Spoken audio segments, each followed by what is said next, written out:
Hello दोस्तों, स्वागत है आप सभी का टू द पॉइंट के मॉडर्न इंडियन हिस्ट्री के सेशंस में।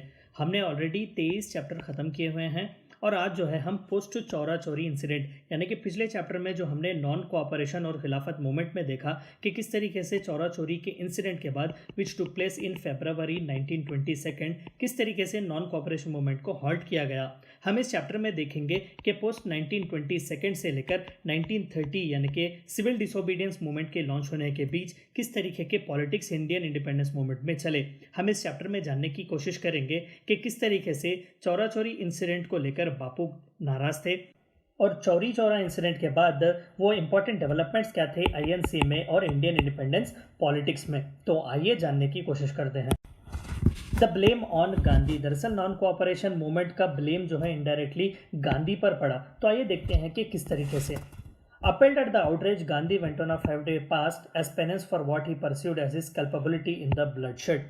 हमने देखा कि फरवरी 1922 में जो थे, जब चौरी चौरा यानी कि एक जो शहर था गोरखपुर में जो आज के उत्तर प्रदेश में है, जब मॉब जो था, डेमोन्स्ट्रेटर्स जो थे वो पुलिस के खिलाफ हो गए और 22 पुलिस की मौत हो गई। तो बापू को पता चला कि कहीं ना कहीं उन्होंने बिना हिंदुस्तानियों को अहिंसा और सत्याग्रह का पाठ पढ़ाए डायरेक्टली नॉन कोऑपरेशन जैसा एक फिलोसॉफिकल एक बहुत ही इंपॉर्टेंट मोमेंट उन्होंने लॉन्च किया। उन्होंने अपने आप पर ये एक पेनेंस की तरह ले लिया। कहीं ना कहीं उन्हें लग रहा था कि उन्होंने एक गलती की कि पहले हिंदुस्तानियों को उन्हें ट्रेन करना चाहिए था अहिंसा जैसे एक क्रूशियल और एक सत्याग्रह जैसे इंपॉर्टेंट कॉन्सेप्ट को समझने में, और इसी के बाद जो थे वो नॉन कोऑपरेशन मूवमेंट को लॉन्च करना चाहिए था। तो बापू को लग रहा था कि we were not yet ready for freedom. Bapu felt that without sufficiently emphasizing the importance of ahimsa, that is non-violence, and without adequately training the people to exercise restraint during the non-cooperation was a result of failure. तो उन्हें लग रहा था कि कहीं ना कहीं directly non cooperation movement उन्हें लॉन्च नहीं करना चाहिए था।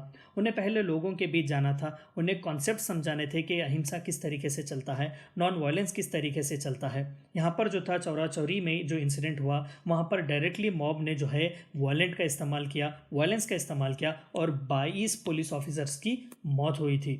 He decided that Indian people were ill prepared and not yet ready to do what was needed to achieve independence. तो बापू को लगने लगा कि we were not free of ourselves, तो what will be free of British. Gandhi was also arrested and sentenced to 6 years of imprisonment but was later released in February 1924 on grounds of ill health. तो कहीं ना कहीं arson और रॉयटिंग के नाम पर British ने मुकदमे चलाए, तो बापू को भी इसमें अरेस्ट किया गया, लेकिन 2 साल बाद ही उन्हें छोड़ दिया गया क्योंकि उनकी हेल्थ जो थी वो बिगड़ रही थी। On 12th February 1922, the Indian National Congress halted the non-cooperation movement in Bardoli sessions on national level as a direct result of Chauri Chaura incident. बहुत ही इंपॉर्टेंट बिट है प्रीलिम्स के पर्सपेक्टिव से, क्योंकि बरडोली सेशन जो है वो बहुत ही इंपॉर्टेंट था। कई बार पूछा भी गया है कि in which session did Indian National Congress halted the non cooperation movement, तो it was the Bardoli session of 1922. Nehru and most of the workers of Congress who were in prison when Gandhi took this decision felt that this was a hasty and incorrect decision at a time when the nation was finally uniting and rising up to the might of British government in India. A few months after his withdrawal, the government arrested Gandhi and put him jail. तो हमने पिछले slide में देखा कि बापू ने 5 दिन का fast या फिर जो था फास्टिंग जो उपवास उन्होंने ले लिया हुआ था अपने ऊपर एज अ पेनेंस। तो कहीं ना कहीं नेहरू, सरदार पटेल, राजेंद्र प्रसाद जैसे इंपॉर्टेंट लीडर्स उस वक्त जेल में थे क्योंकि उन्हें अरेस्ट किया गया था, क्योंकि वो भूख हड़ताल में, पिकेटिंग में वो भाग ले रहे थे, ब्रिटिश राज के खिलाफ वो बात कर रहे थे।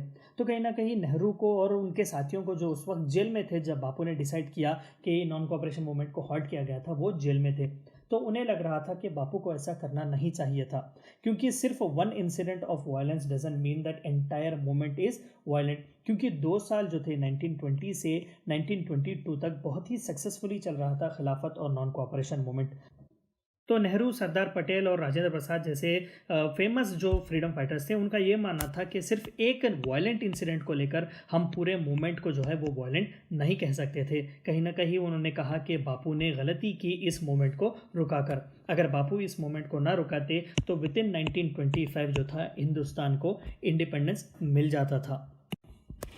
द स्टेलमेट, तो आइए जानते हैं कि there was a stalemate between the phase post 1922 and 1930s के ज़्यादातर डेवलपमेंट्स इसके बीच नहीं हुए, क्योंकि गांधी जी को 2 साल जेल में रखा गया था, सरदार पटेल, नेहरू और मौलाना आज़ाद जैसे पर्सनैलिटीज़ को भी जेल में रखा जा रहा था।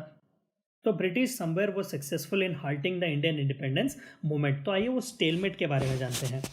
On his release from prison in 1924, he set up the Sabarmati Ashram in Ahmedabad, the very famous Sabarmati Ashram जिसके बारे में आज भी हम जानते हैं और पढ़ते हैं। तो it was in 1924, that is post non cooperation movement, जब बापू ने साबरमती आश्रम को establish किया था गुजरात में।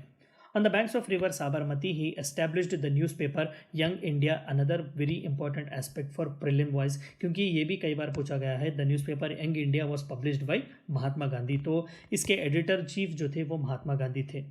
Inaugurating a series of reforms aimed at socially disadvantaged within Hindu society, the ruler poor and the untouchable। तो ये स्टेलमेट जो था वो इंडियन इंडिपेंडेंस मूवमेंट में स्टेलमेट था, लेकिन द यंग इंडिया के नाम से जो जर्नल बापू चला रहे थे उसमें पॉवर्टी के बारे में बापू बात कर रहे थे, यानी कि he was fighting against the poverty, he was fighting against the untouchability और he was fighting against the disadvantage in the Hindu society. Varna system को लेकर बापू कह रहे थे कहीं ना कहीं रिलीजियन जो था बापू की ज़िंदगी में ज़्यादातर जो था प्री ऑक्यूपाइड था इस स्टेलमेट में। तो कहीं ना कहीं इंडियन इंडिपेंडेंस मूवमेंट जो था it took a setback. This era saw the emergence of a new generation of Indians from within the Congress party, including C. Rajagopalachari, Jawaharlal Nehru, Vallabhbhai Patel, Subhash Chandra Bose and others।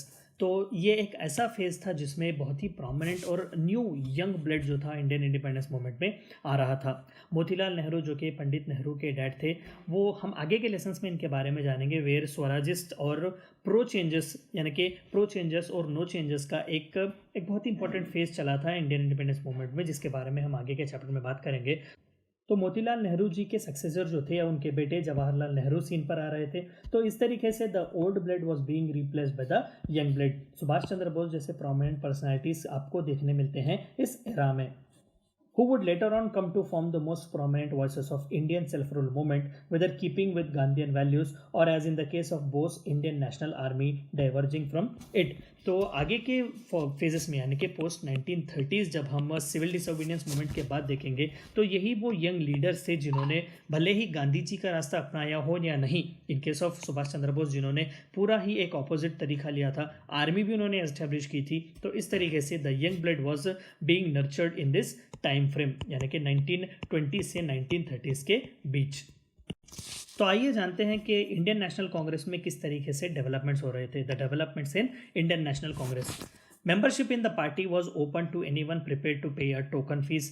दरअसल token की fee जो थी वो ₹1 हुआ करती थी।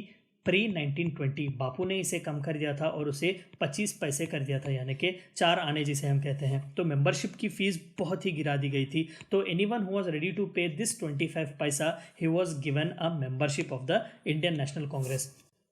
दरअसल ये एक बहुत ही इंपॉर्टेंट पॉइंट है क्योंकि 1920 के पहले इंडियन नेशनल कांग्रेस को एक एलाइटी सेक्शन की तरह देखा जा रहा था। हमने देखा कि एक्सट्रीमिस्ट और मॉडरेट्स जो थे वो मास बेस्ड मूवमेंट नहीं बना पा रहे थे। सबसे बड़ा रीज़न था क्योंकि वहाँ पर मास की मेंबरशिप ही नहीं थी। तो महात्मा गांधी ने इसे समझा और उन्हें पता चला कि you have to open the gates in order to take the mass in. और फीसेस बहुत ही ज़्यादा थे, ₹1 was very high at that time. तो कंसिडरेबली उसका रेट गिराया गया था, 25 पैसे उसे बनाया गया था कि इस टोकन अमाउंट को जो कुछ भी पे कर सकता था वो आईएनसी का मेंबर अब बन सकता था। Hierarchy of committees was established made responsible for discipline and control over.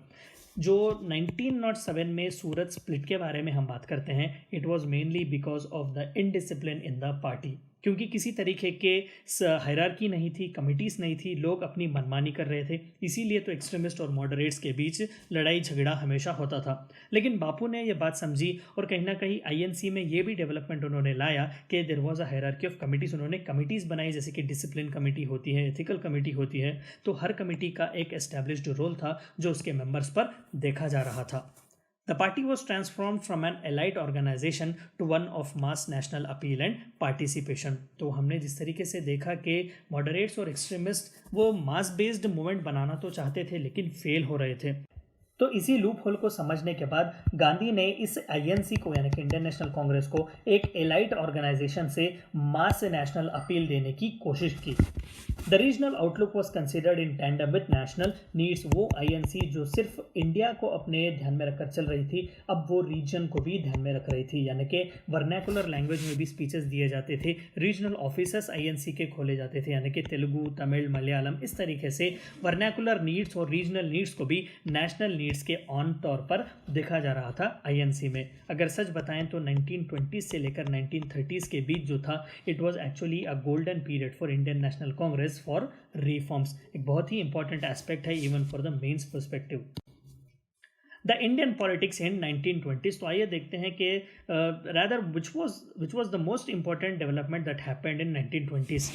The Indian political spectrum was further broadened in mid-1920s by emergence of both moderates and militant parties. तो कई parties के emergence और birth हुआ 1920 में। INC ही नहीं, हमने देखा कि इंडियन मुस्लिम लीग भी था, कहीं ना कहीं हिंदू महासभा जैसी एक पार्टी भी जो थी, या फिर एक ऑर्गेनाइजेशन जो था वो आगे बढ़ रहा था। तो ऐसे कई मिलिटेंट और मॉडरेट पार्टीज जो थे वो इंडियन इंडिपेंडेंस मूवमेंट के सीन पर आ गए थे। हम आगे के लेसन में स्वराज पार्टी के भी बारे में बात करेंगे, which is one of the most important party such as Swaraj party, जिसके बारे में अभी मैंने कहा, Hindu Mahasabha, communist party of India and Rashtriya Swayamsevak संघ कम ऑन द सीन। तो देखिए बहुत ही इंपॉर्टेंट पॉलिटिकल पार्टीज जो थी इस मिड 1920s में इंडियन इंडिपेंडेंस मूवमेंट के सीन पर आ जाते हैं।